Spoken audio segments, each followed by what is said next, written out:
네, 이어서 두 번째 세션을 시작하겠습니다. 두 번째 세션 역시 고려대학교 법학전문대학원 이주원 교수님의 사회로 진행하겠습니다. 예, 마이크를 넘겨받겠습니다. 예, 첫 세션이 조금 늦게 끝난 관계로 20분부터 시작하도록 합니다. 두 번째 주제는 휴대폰에 관한 것입니다. 임의 제출물 압수 제도의 개선 방안으로 휴대전화를 중심으로 박용철 서강대학교 법학전문대학원 교수님께서 발표해 주시겠습니다. 먼저 박용철 교수님을 소개해 드리겠습니다. 박수로 환영해 주시기 바랍니다. 그리고 오늘 토론은 두 분입니다. 이 세션은 두 분입니다. 대법원에서 재판연구관으로 근무하고 계시는 부장판사님 장석준 부장판사님 소개해 드리겠습니다. 박수로 환영해 주시기 바랍니다. 그리고 오늘 또 변호사 생활을 오래 하신 김현장에서 10년 계시다가 현재는 위어드바이즈 변호사로 근무하고 계시는 배태준 변호사님 소개해 올리겠습니다. 감사합니다. 이번 세션은 이제 토론이 두 분인 관계로 저번 세션보다 조금 시간이 짧습니다. 그래서 우리 박용철 교수님의 발제를 한 20분 내지 25분 듣고요. 두 분 토론을 들은 다음에 이에 대한 답변을 발표자께서 해주시고 또 여기 게시판에 올라오는 질문들 중에 뭐 의견을 제시하시는 것은 빼고 질문이 있으시면 그것도 한번 소화해 보도록 하겠습니다. 질문이 너무 길면 저희들이 파악하는데 좀 어려우니까 두 갈씩으로 앞부분에다 질문의 요지를 말씀해 주시고 그 내용을 게시판에 올려주시면 저희들 진행에 좀 편할 것 같습니다. 자, 박 교수님께 발제 부탁드리겠습니다. 박수로 환영해 주시기 바랍니다. 소개받은 서강대 박용철입니다. 오늘 토론할 주제가 디지털 증거에 관련된 것인 만큼 좀 파워포인트로 좀 준비를 해봤습니다. 오늘 말씀드릴 것은 사실 들어가는 글에 거의 많이 함축이 되어 있습니다. 그래서 거기서 대략적으로 제가 어떤 말씀을 드릴지 말씀을 드리고요. 그리고 휴대전화 관련돼서 이미제출 제도가 어떤 의미가 있는지, 그리고 그러니까 이미제출 제도의 일반적인 논의를 말씀드리고, 그리고 휴대전화에 있어서 이미제출 제도가 어떤 의미를 갖는지 말씀드릴 것이고요. 그리고 오늘 첫 번째 세션에서 많은 발표자, 토론자께서 이 디지털 증거 관련돼서는 좀 입법이 많이 필요하다는 말씀 주셨습니다. 휴대전화 이미제출 관련돼서도 역시 제 의견은 이것을 법원이 해석론으로 해결한다는 것보다는 좀 새로운 입법이 있어야 되지 않나 싶습니다. 그래서 결론적으로 어떤 부분들이 이 입법 안에 반영되어야 되는지를 말씀드리면서 제 발표를 마치려고 합니다. 지금 이제 사진을 몇 개 가져왔는데요. 이 옆에 보이는 것이, 왼쪽에 있는 것이 이 블랙베리입니다. 과거에는 이것을 갖고 이메일을 이제 상시적으로 체크하고 하는 것으로 많이 활용을 했었지요. 이런 블랙베리라는 초기에 휴대전화, 스마트폰의 그런 기계가 2007년도에 이제 아이폰이라는 것이 등장을 했습니다. 그래서 본격적으로 스마트폰이 이제 만들어지기 시작했고요. 지금은 뭐 갤럭시폰이라고 얘기할 수 있는 삼성의 핸드폰과 그 다음에 아이폰이 경쟁하는 체제로 이제 운영이 되고 있습니다.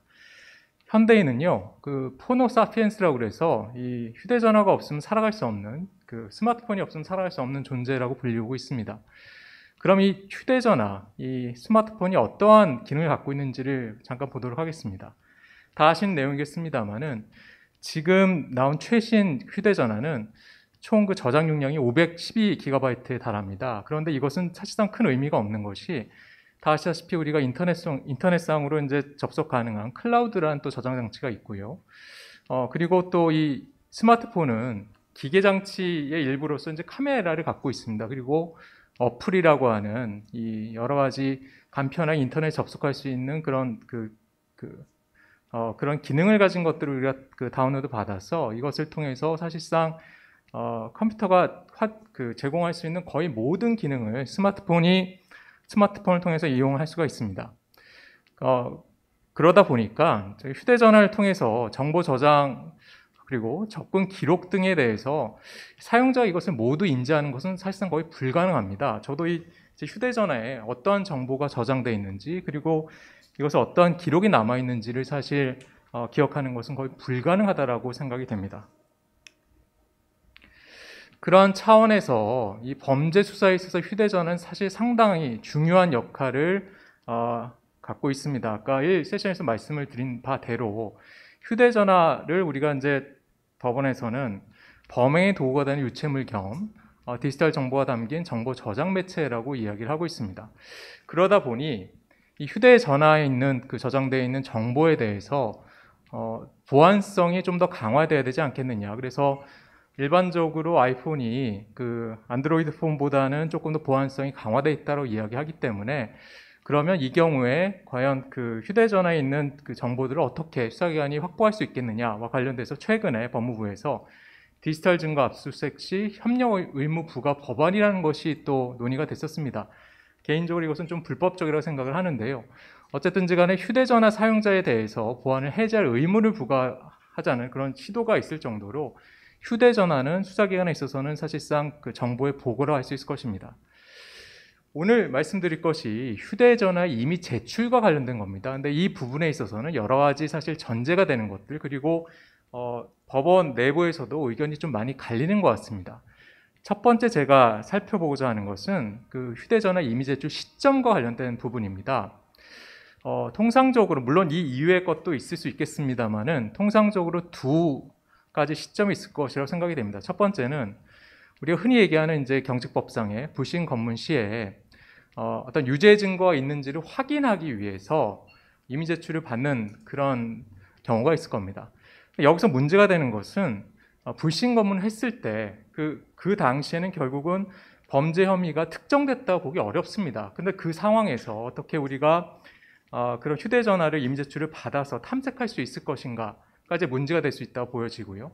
또 하나는 체포 또는 구속 시, 그러니까 인신구속이 조금 더 본격화되는 그 시점에서 이미 제출이 이루어지는 경우가 있을 수 있을 겁니다. 그런데 다 아시다시피 체포 또는 구속이 됐을 때는 당연히 무영장 압수수색이 된 이후에 사후영장을 발부하는 방법이 있을 수 있을 겁니다. 그런데 이런 그 무영장 압수수색 후에 영장 발부받는 그런 방법을 사용하지 않고 통상적으로 이미 제출을 역시 받습니다. 체포 구속의 경우에도.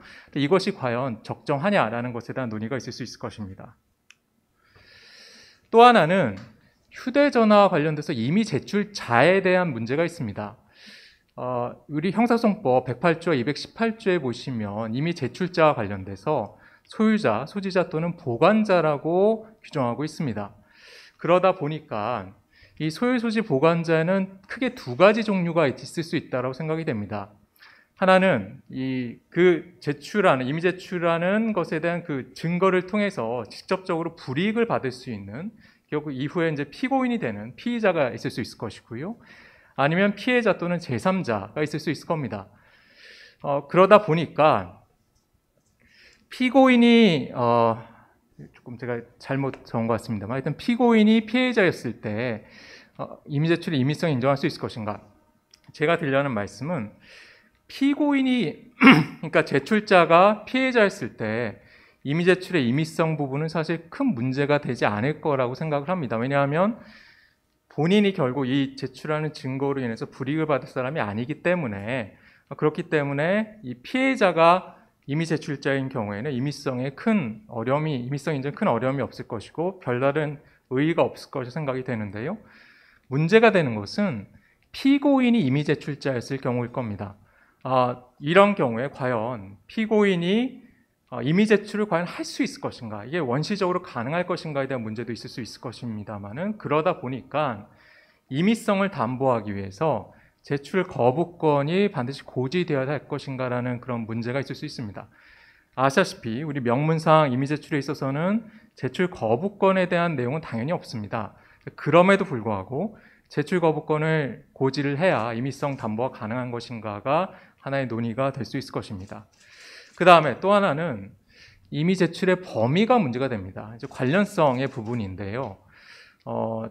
전자정보이고 결국 이미 제출되는 것이기 때문에 압수의 대상이긴 하는데, 이 피고 사건과의 관련성, 그러니까 이 이미 제출의 경우에는 압수라는 압수의 대상이긴 하지만 일반적으로 압수수색 영장의 집행과는 상관이 없기 때문에 우리가 통상적으로 영장 집행에서 얘기하는 피고 사건과의 관련성 관련 규정은 사실 없습니다. 그렇기 때문에 제출자가 원하는 만큼, 제출자가 동의하는 만큼 다 그게 이미 제출의 범위라고 볼 수 있을 것인가 라는 의견이 하나 있을 수 있고요. 다른 의견은 이게 이미 제출이긴 하지만 결국 압수이기도 하고, 그리고 어차피 제출되는 것은 동일한 전자정보에 관한 것이기 때문에 피고 사건과의 관련성이 인정되어야만 동의의 범위가 거기에 한정된다라고 봐야 되는 것 아니냐라는 논의가 있을 수 있습니다. 두 가지로 크게 나눠지고요. 또 이 세션에서 말씀들을 다들 하셨습니다만은 문제가 되는 것은 또 참여권 관련된 문제입니다.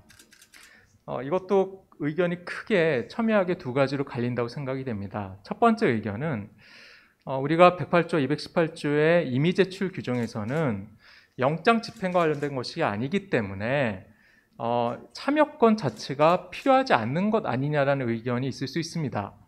그런데 반면에 아까 말씀드린 대로 이것은 어차피 전자정보이기 때문에 그 매체가 휴대전화이든 혹은 컴퓨터이든 가리지 않고 뭐 집행, 그러니까 엄밀히 말해서 영장 집행의 대상은 아닙니다만은 결국 압수의 대상이기 때문에 참여권이 역시 보장된다, 보장이 필요하다라는 그런 논의가 있을 수 있습니다. 그런데 이 경우에도 사실 두 가지로 나뉜다고 생각을 합니다. 문제는 과연 그러면 누구의 참여권을 보장할 것인가에 관련된 문제일 것입니다. 아까 말씀드린 대로 이미 제출자가 소유자, 소지자 또는 보관자이다 보니까 피고인인 경우와 그렇지 않은 경우가 있습니다.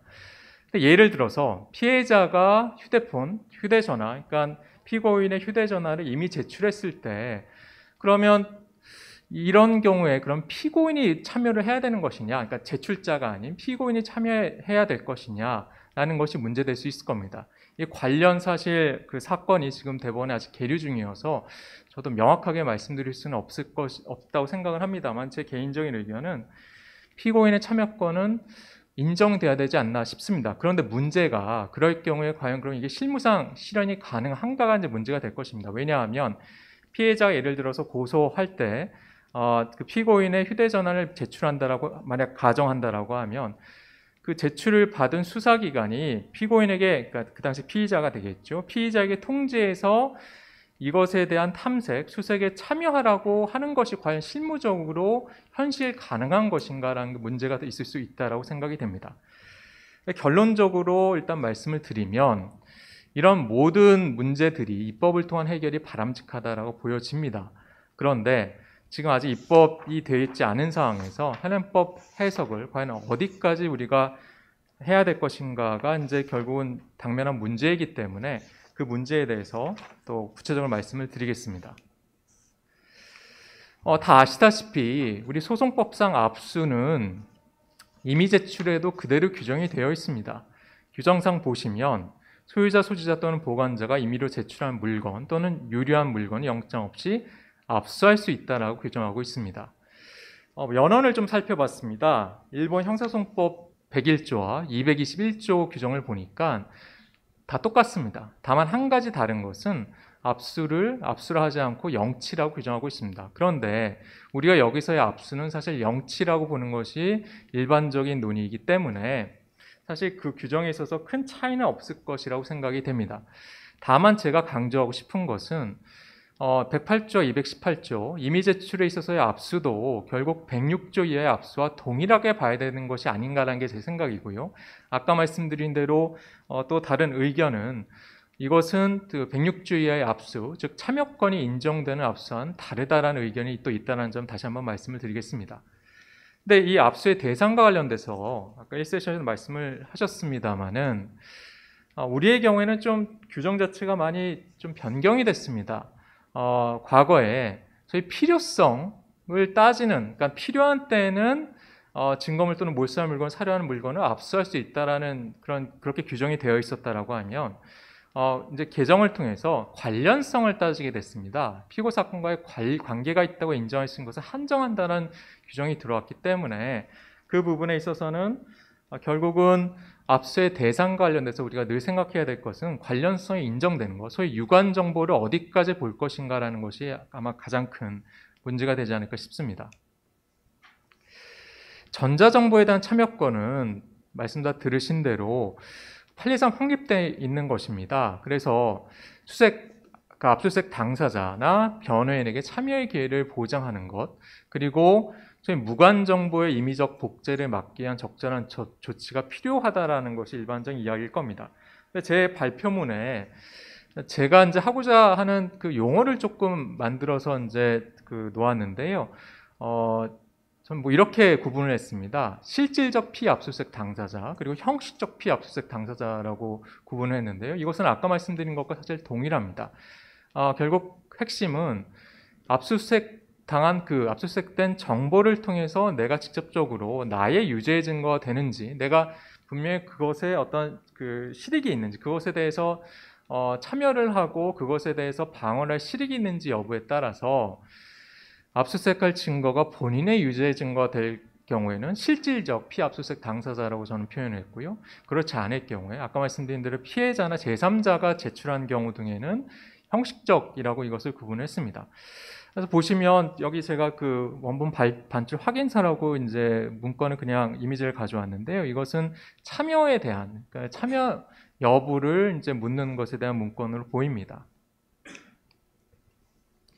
그래서 말씀드린 대로 이렇게 두 가지를 구분을 했는데요. 실질적인 경우에는 결국은 자신의 유죄 증거로 활용될 수 있는 증거에 관한 임의 제출이기 때문에 역시 제출의 임의성이 중요하다고 생각이 되고요. 말씀드린 대로 형식적인 경우에는 임의성을 따질 필요가 없어 보입니다. 그러니까 제출자의 임의성이라는 것은 사실상 소위 형식적 피압수수색 당사자의 경우에는 담보되어 있는 것이 아닌가 싶은 생각이 있고요. 그리고 한 가지 제가 이번 발표를 준비하다가 이제 발견한 논문인데요. 사실 전자정보에 있어서는 늘 문제가 되는 것이 이 위변조 여부라고 할 수 있을 것입니다. 그런데 이미 제출된 증거 관련돼서 이 위변조 여부가 더욱 중요하다라고 보여지는데 뭐 실무상 좀 많이 다루지 않는 것이 아닌가라는 지적이 있는 논문을 좀 봤습니다. 그래서 사실상 우리의 그 논의가 어떤 전자정보를 다루기 때문에 단순히 어떤 관련성이라든지 동의 범위라든지 참여권 부분을 따진 것 이외에 이 전자정보 자체가 정말 어떤 그 자체로 증거 능력을 갖고 있는 것인지를 또 보는 것도 중요하다고 생각이 됩니다. 그 다음에 아시는 바대로 이 검사의 증명이 필요합니다. 임의성 관련된 증명을 이야기를 하는 것이죠. 그런데 이것은 본질적으로 수사기관이 우리 판례에 따라서 우월적 지위에서 임의제출 명목으로 강제적 압수를 한다라고 볼 수 있는 경우도 있기 때문에 검사의 증명, 이게 임의적으로 제출되어 있는지 여부는 검사가 합리적 의심을 배제할 수 있을 정도로 증명해야 된다라고 보여집니다. 이거 확립된 판례이죠. 그런데 문제가 되는 것은 이 압수 거부권, 아까 말씀드린 대로 이 임의 제출에 대한 거부권이죠. 이에 대한 고지 의무가 과연 수사기관에게 있다라고 볼 수 있을 것인가에 관한 문제일 것입니다. 현행법상 이것은 없습니다. 그런데 최근에 백혜련 의원이 대표 발의한 형사소송법 일부 개정 법률안을 제가 발견했는데요. 결국 고지 의무를 규정하면서 이 제출 거부권을 고지한 이후에 명시적 동의를 받도록 하는 것이 어떠냐. 그것이 수사기관의 권한 남용을 방지하는 것 아니냐라는 취지의 개정 법률안입니다. 그래서 한번 좀 비교법적으로 살펴봤습니다. 과연 우리가 임의 제출을 지금 논의하는데 임의 제출과 가장 유사한 형태의 그런 그 제도가 어떤 것들이 있느냐 봤더니 소위 컨센트 서치라고 하는 미국의 경우에 동의에 의한 수색 법리입니다. 이것은 제가 임의 제출에 대한 어떤 일반적인 견해를 일단 말씀드리려고 하는 것인데요. 이 동의에 의한 수색은 결국은 영장주의 예의로서 인정이 되고 있습니다. 문제는 제가 여기서 살펴본 것은 과연 그러면 임의 제출에 대해서 거부권을 반드시 고지해야 될 것이냐에 관련된 부분입니다. 이 미국 판례는 뭐라고 얘기하고 있냐면은 수색에 동의하는 것이 단순히 임의적이고 자발적인 경우에는 거부권 고지가 불필요하다라고 얘기를 합니다. 이 논의의 핵심은 과연 이 수색에 동의하는 것을 거부할 수 있는 것이 헌법상 권리냐에 라고 보고 있습니다. 이것이 과연 헌법상 권리라고 하면 당연히 거부권이 있다는 것을 고지해야 될 것이고, 헌법상 권리가 아니라고 하면 그럴 필요가 없다라는 그런 취지입니다. 그래서 미국 연방대법원은 결국은 압수수색에 있어서 가장 핵심적인 것은 합리성 여부이거든요. 그래서 이 불합리 압수수색에 대한 거부 권리 유보라면 거부권 고지가 필요하다라고 보여지지만, 사실상 미국 그 판례를 보면 그것은 소위 거부권 고지는 필요하지 않은 것이 아니냐라는 다수 의견이 있는데요. 제 의견은 이 경우에 반드시 필요하다라고 생각이 됩니다. 그래서 나온 것이 소위 얘기하는 상황의 총체성 이론입니다. 그러니까 이 거부권을 고지하는 것은 임의성 판단의 아주 극히 일부에 불과하다라는 그런 취지이지요. 또 이유 중에 하나가, 만약에 이 압수수색에 대한 거부권을 고지하는 것이 필수적이다, 그것이 헌법상 권리라고 하면 수사 실무상 사실상 임의 제출은 거의 불가능한 거 아니냐라는 점을 또 판례에서 이야기를 하고 있습니다. 근데 제가 보기에 상당히 불합리하게 보여지는 것은, 우리가 흔히 미란다 원칙이라고 얘기하는 진술 거부권에 대한 고지는 반드시 필요하다고 새기는데, 임의 제출에 대한 거부권은 필요치 않다라고 보는 것은 좀 적정한 의견이 아니라고 보여집니다. 그래서 이 부분에 대해서는 미국에서 상당한 비판이 있는 것으로 알고 있습니다. 아까 말씀드린 시점상 이제 간단하게 말씀을 드릴 텐데요. 첫 번째, 불신 검문을 했을 때 임의 제출을 하게 되면 이제 문제가 범죄 혐의가 특정되지 않았고요. 그리고 실질적으로 불신 검문을 당했을 때 본인이 갖고 있는 휴대전화를 제출한다라고 스스로 얘기하지는 않을 겁니다. 당연히 임의 제출의 요구가 선행되는 것으로 보는 것이 오히려 자연스럽다고 생각이 됩니다. 그리고 또 하나는, 이것이 체포 또는 구속에 이르지는 않지만 사실상 이 불신 검문 대상에 있어서는 심리적 압박은 그에 준한다고 보는 것이 적정하다고 생각이 됩니다. 그래서 결국은 임의 제출에 대한 거부권이 필요하다는 것이 제 생각이고요. 단 임의성이 인정된다, 그래서 여러 가지 요건이 충족이 돼서 임의성이 인정된다 하더라도 결국 동의의 범위는 그 당시 의심되는 죄에 제한되거나 유관범죄가 되지 않는가라는 것이 제 생각이고요. 대법원 판례는 체포 또는 구속인 경우에도 임의 제출 가능하다라고 보고 있습니다. 그래서 제가 한 3가지 정도의 판례를 좀 살펴봤습니다. 제가 여러 가지 문의를 해보니까 사실 이 관련 판례는 많이 쌓여 있다라고 하는데요. 2019년과 2020년도의 그런 판례인데요. 원심과 대법원이 서로 의견을 달리한 그런 판결입니다. 2019도 13290 판결 같은 경우에는, 원심의 경우에는 과거의 대법원 판례와 다르게 현행범 체포에서 임의 제출의 경우는 이거는 불가능하다라는 점을 이야기를 하면서 참여권도 보장되지 않았고 앞 절차도 제대로 준수되지 않았다는 것을 지적을 하고 있습니다. 말씀드린 대로 대법원은 원심을 파기했고요. 2020년도에 2019도 1714의 판결 같은 경우에는 역시 현행범 체포 시 원시적 불능을 이유로 하고 있고, 그 다음에 거부권 고지가 되지 않은 것들을 이야기를 하고 있습니다. 근데 여기서의 한 가지 흥미로운 점은 피고인과 변호인이 임의 제출에 대해서 다투지 않은 사정이 있었고요. 그리고 피고인이 1심 유죄 선고에 대해서 항소를 하지도 않았고, 그리고 이것에 대한 심리도 없었음에도 불구하고 직권으로 이것을 부정한 것은 잘못이라는 이유로 파기를 했다는 점이 좀 흥미로웠습니다. 그리고 또 유사한 사건이 지금 대법원에 상고 중입니다. 그래서 대법원은 과거의 판례를 보면 아마 원심을 파기할 가능성이 더 높아 보이긴 합니다만은, 결국 이 부분에 있어서의 법원의 해석이 상당히 중요한 것은 더 강조할 필요가 없을 것 같습니다. 그럼 휴대전화 임의 제출 관련돼서는 미국의 경우 어떤 논의가 있느냐? 보통 이제 여러 문헌들을 보면, 여러 논문들을 보면 이 부분을 가장 많이 말씀하시는 것 같습니다. 이 라일리 판결인데요. 체포 시에 영장 없이 휴대전화에 있는 정보 수색이 불가능하다라고 이제 최근에 2014년인가요? 최근에 판례가 이렇게 나왔습니다.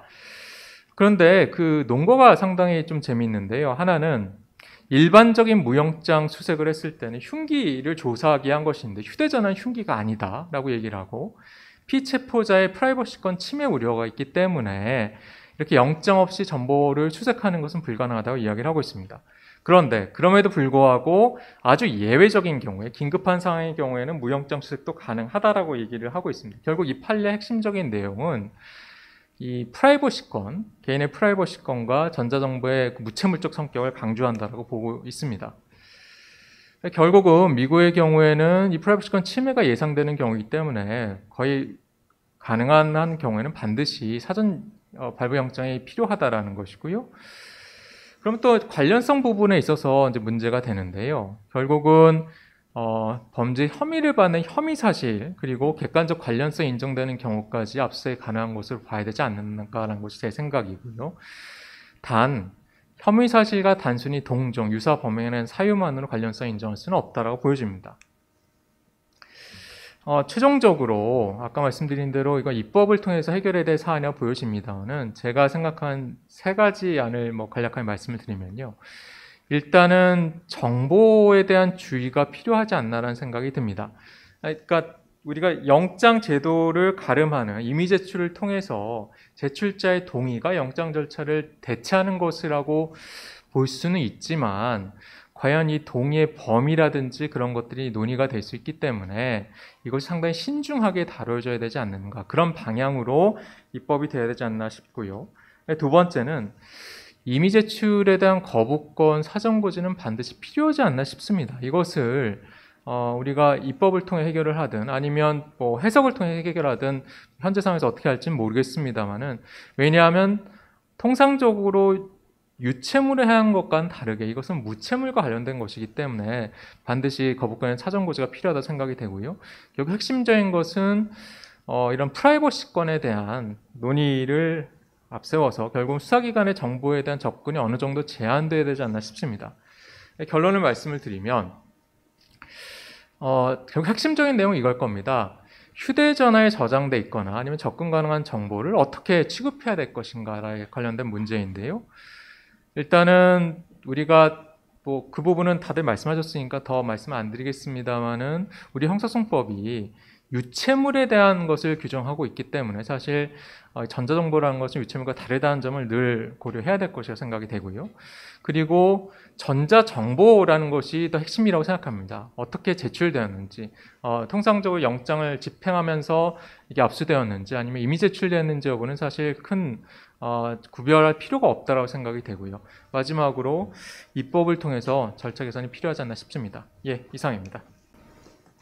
예, 발표 잘 들었습니다. 예, 여러 가지 관점에서 모든 문제점들을 다 적시해 주셔가지고요. 예, 잘 들었습니다. 제가 정리를 잘 할런지는 모르겠으나 제출 권한자와 관련해서는 피고인이 제출 대상일 때에는 제출 거부권을 사전 고지하는 입법이 필요하지 않을까.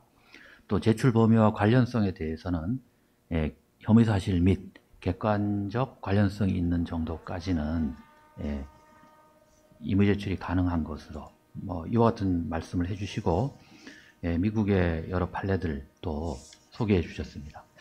자, 다음 토론에도 먼저 들어가겠는데 제1토론을 맡아주신 우리 장석준 부장판사님의 토론을 들어보도록 하겠습니다. 부탁드립니다. 예, 대법원 재판연구관으로 근무하고 있는 장석준입니다. 예, 교수님 발표 잘 들었습니다. 훌륭한 발표문을 통해서 디지털 증거 이미 제출 제도의 개선 방안 이해에 큰 도움이 되었습니다.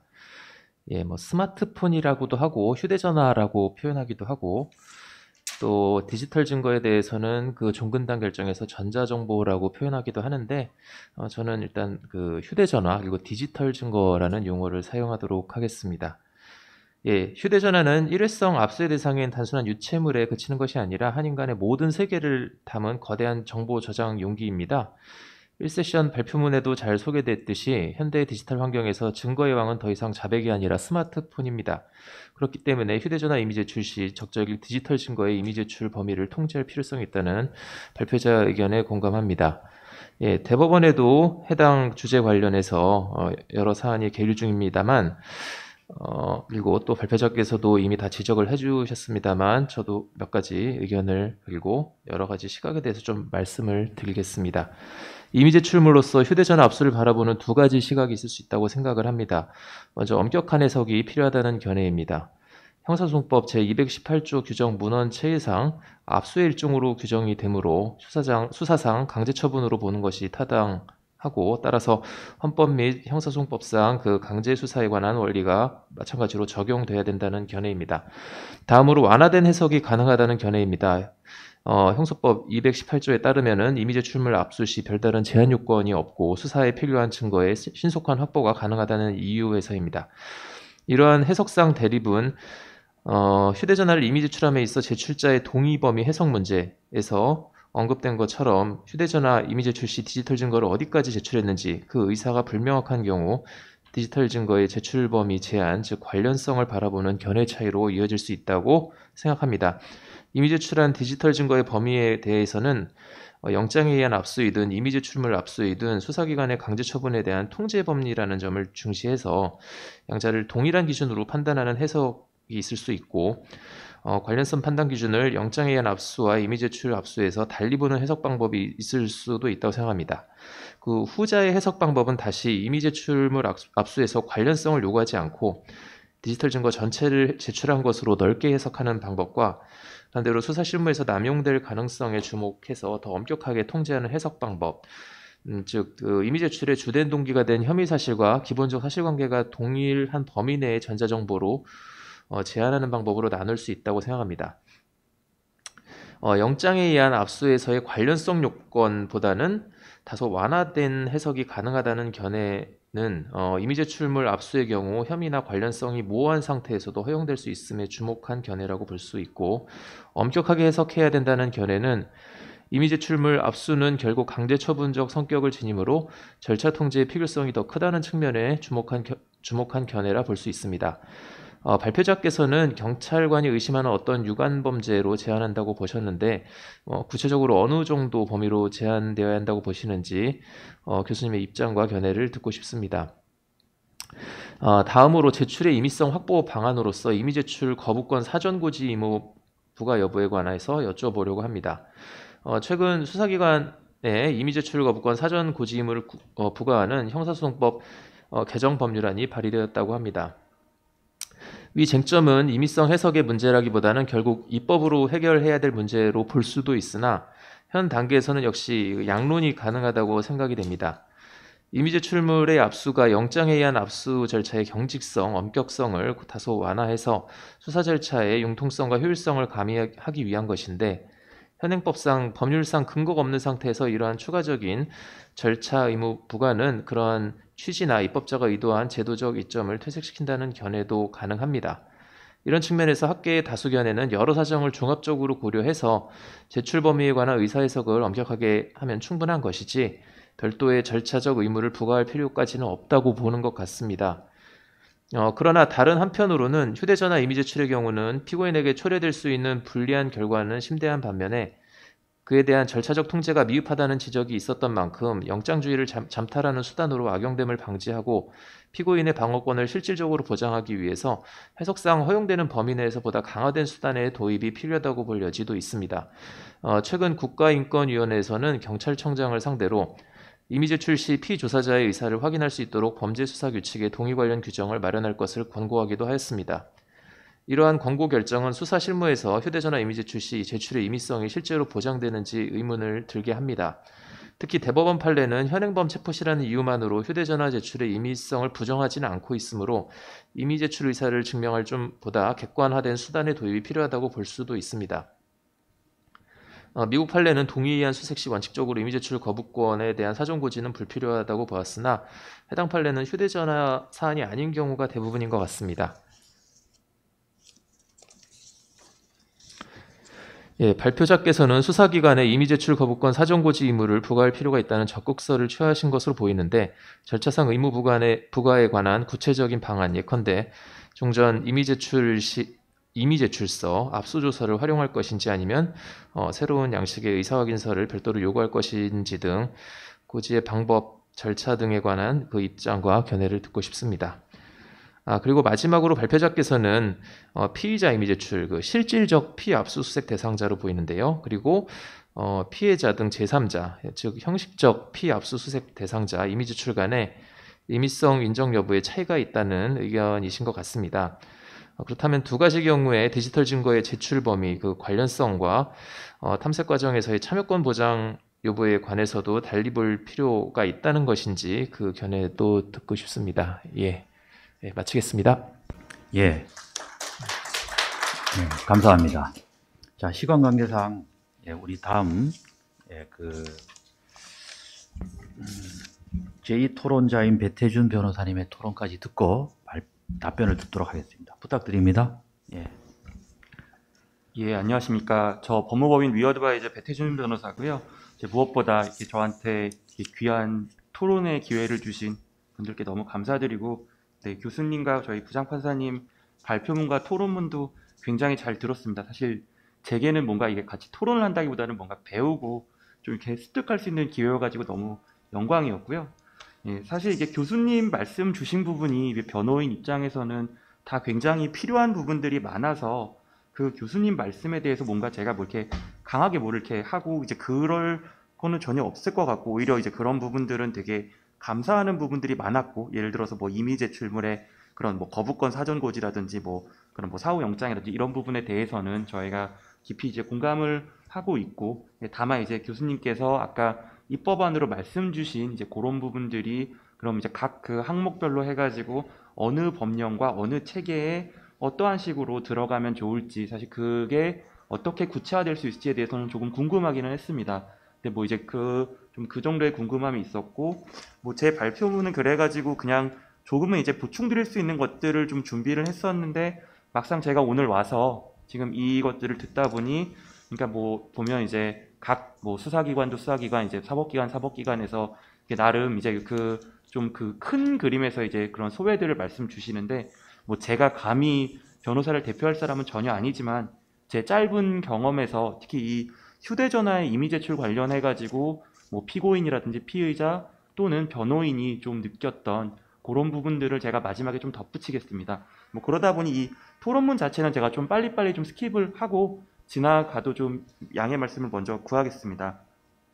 뭐 일단 뭐 제가 뭐 미국, 뭐 영국, 뭐 일본의 문헌이라 그래가지고 제가 좀 그래도 좀 시간을 갖고 찾은 것들을 좀 이렇게 언급을 해놨는데, 사실 여기 나온 뭐 라일리 대 캘리포니아 같은 경우는 이미 교수님께서도 먼저 말씀을 주셨고요. 그러니까 결국 그러니까 이제 그런 교통사고 위반으로 해가지고 조사를 하게 되다가 휴대전화를 압수했는데 이 휴대전화에서 소위 말하는 별건, 총기 발표라든지 살인미수 이런 별건들이 나오게 되면서 이제 그걸로 기소를 했는데, 이제 변호인이 적법 절차와 관련된 수정헌법 4조 위반을 주장을 했고요. 그렇게 해서 이제 위수증으로 증거 능력이 없다고 해서 1심과 그 항소심은 이제 그거를 받아주지 않았는데, 연방대법원은 결국 아까 말씀 주신 그런 예외적인 원칙, 그 예외성의 원칙에서 사실 스마트폰이라는 거는 어떠한 저항이라든지 도주의 수단이 되게 어렵다.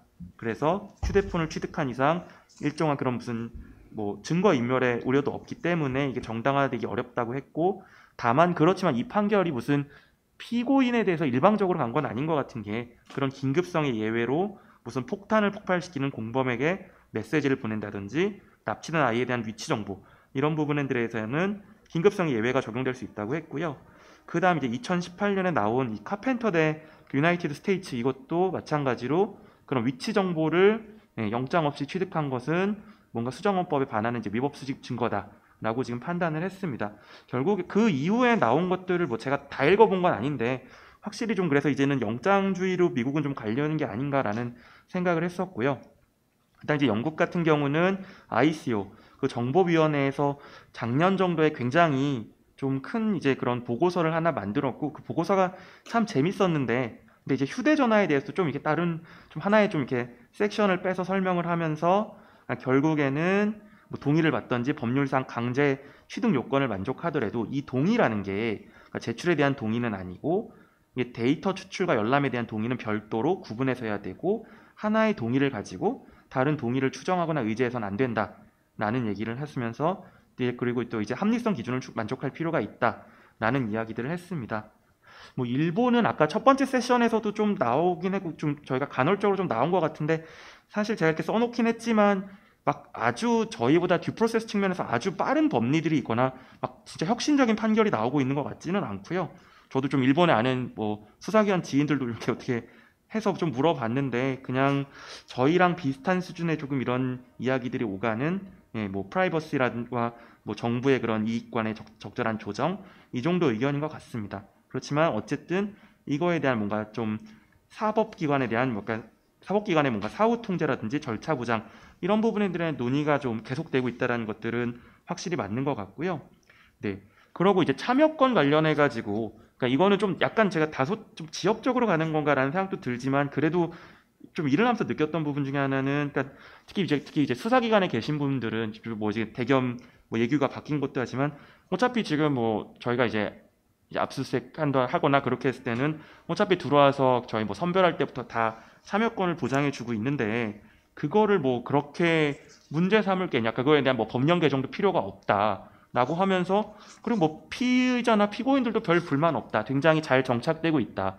이런 식으로 이제 많이 말씀을 주시는데 지금 저희가 지금 휴대전화를 조금 지금 이 세션은 좀 범위를 줄인다고 하면 휴대전화에서는 약간은 좀 뭐 기술적인 부분이 제일 크지만 제일 좀 변호로서 힘든 부분들은 결국에는 사진이나 영상 자료가 많고요. 그러다 보니까 결국에는 그 선별에 참여를 해서 한다라는 건 일종의 키워드 검색을 해서 걸러낸다든지 같이 보면서 요거는 뭐 범위인 것 같다 아닌다 이게 되는데 사실 사진이나 영상은 그렇게 하는 게 거의 힘들어서 그냥 이미 제출이든 압수수색이든 그냥 날짜를 잡고 제가 느낀 관행은 날짜를 잡고 뭐 피고인이나 피의자 들어오고 아니 뭐 피의자겠죠? 피의자랑 변호인 들어와서 봐라 라고 하지만 어차피 그 주도권 자체는 수사기관이 갖고 계시고 거기서 뭔가 참여권으로 행사할 수 있는 게 그냥 이런 게 있구나라는 자기의 사생활을 환기하는 정도에 불과합니다. 그래서 지금 교수님께서 사실 더 판례가 많긴 한데 공교롭게도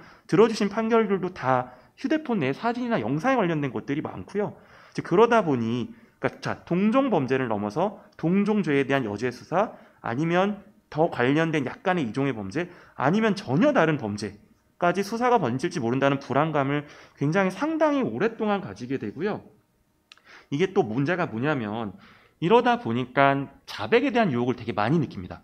그러니까 피고인들이 그러니까 자기가 사실 휴대폰에 뭐가 있는지는 대부분 다 완벽하게는 모르실 거예요. 그러니까 휴대폰에 특히 뭐 1년이나 2년, 3년, 몇 년 지난 사진이라든지 뭐 몇 년 지난 메신저 방 이런 것까지 사실 문서 이런 거 하나하나까지 기억하시는 분들은 없는데 이게 압수수색이 되고 나면 사실 그걸 거의 기억을 못 하신 상태에서 굉장히 극도의 불안감. 그러니까 이 불안감이라는 게 자기 죄에 대한 뭔가 인멸이나 그런 게 아니라 보면 사생활 아니면 약간 수치스러움 약간 이런 되게 좀 약간 이런 저희가 좀 통제할 수 없는 불안감이 있고 그것 때문에 굉장히 적극적으로 대응을 하시기 힘들고 그것 때문에 자백에 대한 유혹도 많이 느끼고요.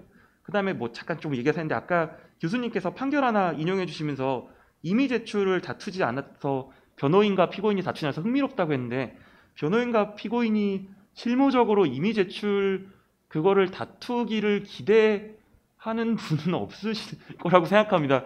그거는 굉장히 변호인도 굉장히 부담이 크고요. 뭐 여러 가지 이유가 있지만 시간을 끈다고 하시는 분들도 있고 뭐 실체 진실과 결국 실체 진실에 자신이 없으니까 그런 거 아니냐고 했고 사실은 그게 참 많이 어렵습니다. 그게 많이 어려워서요.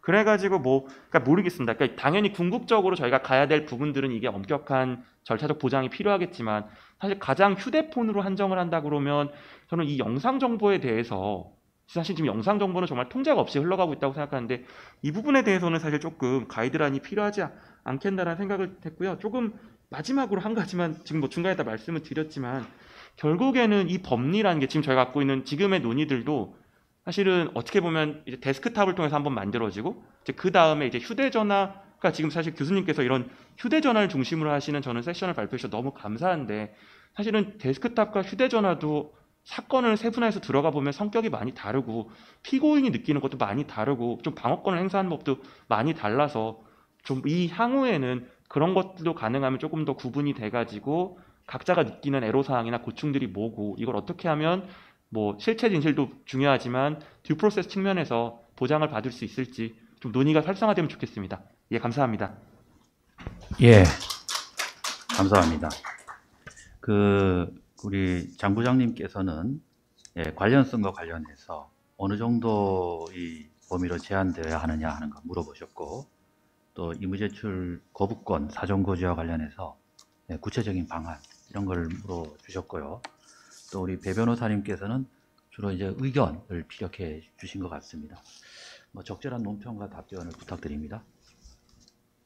예, 일단 장 부장님과 배 변호사님께 많이 배웠습니다. 사실 휴대전화의 어떤 이미지 제출의 특수성, 그러니까 휴대전화에서 문제되는 것들이 대부분 어떤 영상이라든지 사진이라는 점, 그런 점이 사실 휴대전화에서 많이 말씀드렸던 그런 판례에서도 문제가 됐던 것이 결국은 소위 얘기하는 몰카를 찍을 때 발생했던 그런 문제들이거든요. 그래서 그런 부분, 그리고 또 말씀하신 바대로 아까 배 변호사님 말씀하신 대로 휴대전화가 일단 압수가 되면 그게 이미지 제출이든 아니면 영장에 의한 것이든 그 대상에 있어서는 상당히 좀 불안감을 느낄 수밖에 없다라는 점은 사실상 어떻게 보면 휴대전화를 이미지 제출하는 것을 과연 우리가 인정할 수 있을 것인가라는 어떤 원시적인 문제까지 다시 한번 돌아볼 수 있게 한 것 같습니다.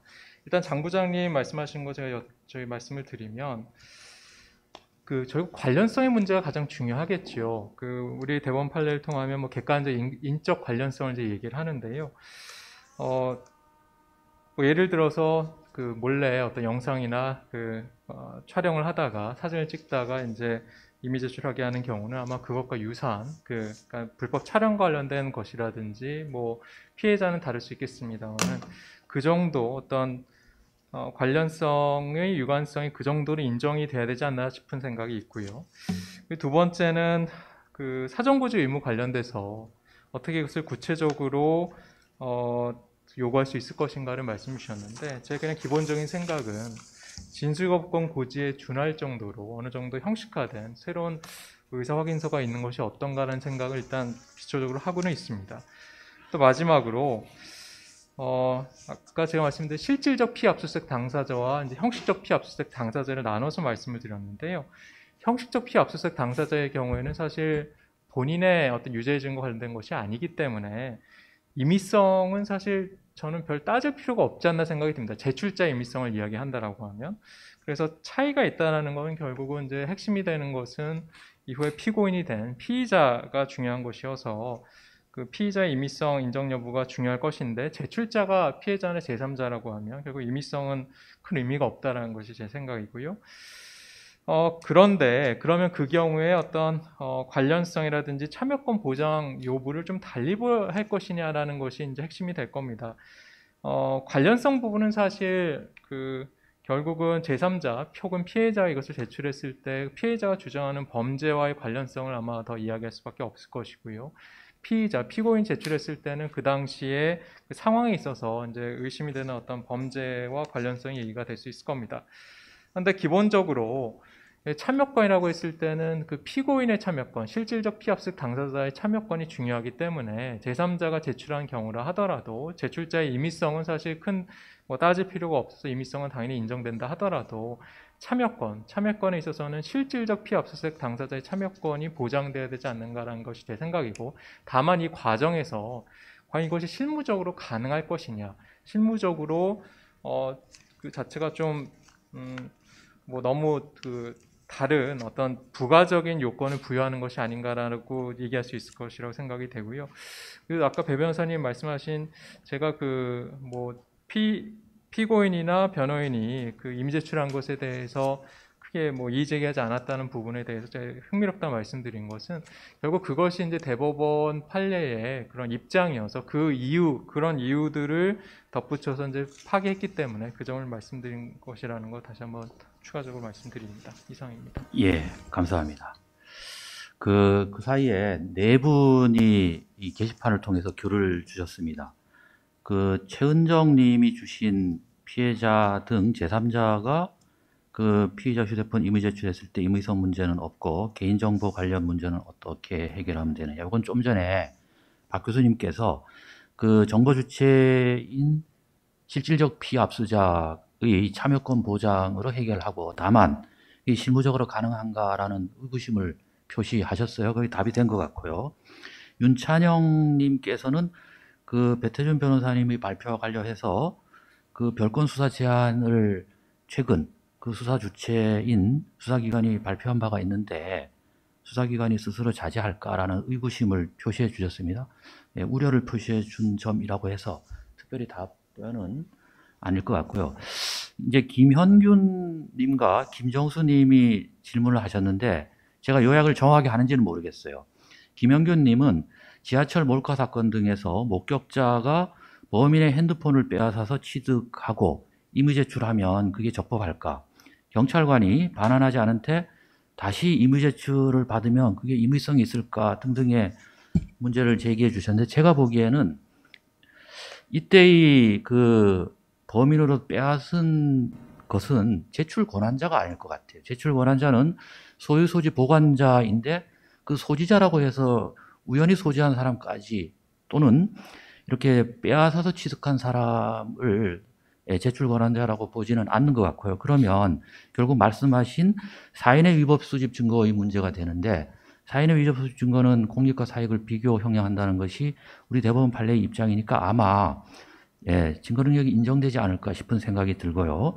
경찰관이 반환하지 않고 형식적으로 임의 제출을 받으면 임의성이 없다는 것은 이미 대법원 판결에서 단절 이론에 의해서 그 강제적 압수가 실질적 강제적 압수가 단절되지 않으면 임의성은 확보되지 않는다라고 했으니까 이 점으로 답변하면 될 것 같은데 이제 김정수 님이 주신 답변에 대해서는 우리 발표자의 답변을 한번 드려야 될 것 같아요.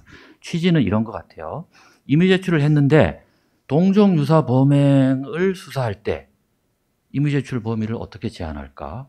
그게 제출자의 의사에 반하는 것은 아닌가? 동의의 범위와 관련된 것 같아요. 박 교수님은 관련성에 대해서 그 객관적 관련성 정도까지는 인정해 주자 하는 취지이신 것 같으니까 이 객관적 관련성도 없는 동종 유사 범행에 대해서 어떻게 제한할까? 거기에 대해서 박 교수님 생각한 게 있으면 답변을 좀 해주시면 좋을 것 같습니다. 네.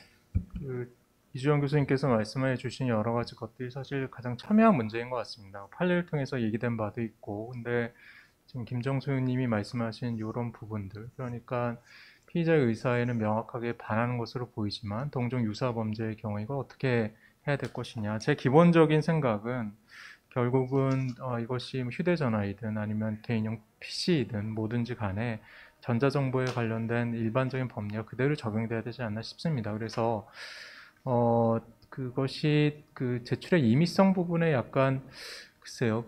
물론 제출자가 그것까지 다 의도하진 않았다고 보여집니다. 이것 관련된 동종 유사까지 유사 범죄까지 다 나는 이것에 대한 범죄를 임의 제출한 것이다 하지는 않겠습니다만은 일반적인 법리를 적용하다라고 생각이 되면 결국 동종 유사 범죄까지는 임의 제출된 것으로 보는 것이 적정하지 않나 싶습니다. 다만 전반적인 논의에서 저는 항상 늘 의심스러운 것이 뭐냐면은 이것이 유관 정보이든 무관 정보이든지 간에 지금은 이제 임의 제출에 대한 범위를 얘기해서 이제 저희가 이렇게 논란을 벌이는 것인데요. 만약에 우리 법원 판례대로 무관 정보를 발견했을 때 아까 우연성 말씀을 1세션 하셨습니다만은 무관 정보를 발견한다 하더라도 별도 영장을 발부받으면 사실 문제가 되지 않거든요. 그렇다라고 보면 사실상 영장을 사후에 그러니까 발견하고 영장을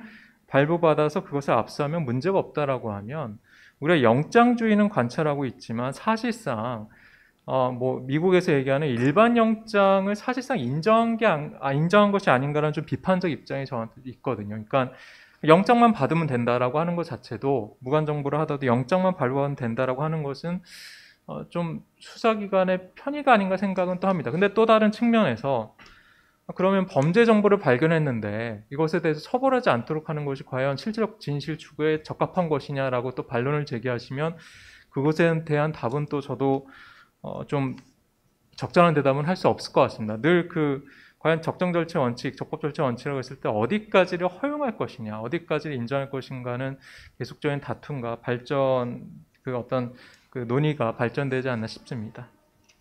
네. 그 사이에 또 성기정 님께서 글을 올려주셨는데요. 대체로 보면 윤찬영 님의 취지에 공감하면서 예, 올리신 글 같습니다. 그래서 특별히 답변이 필요한 사항은 아닌 것 같고요. 자, 오늘 이것으로 해서 이 세션을 마칠까 합니다. 발표와 토론에 노고가 크신 여러분들께 다시 한번 큰 박수로 격려해 감사의 뜻을 표해 주시기 바랍니다. 감사합니다.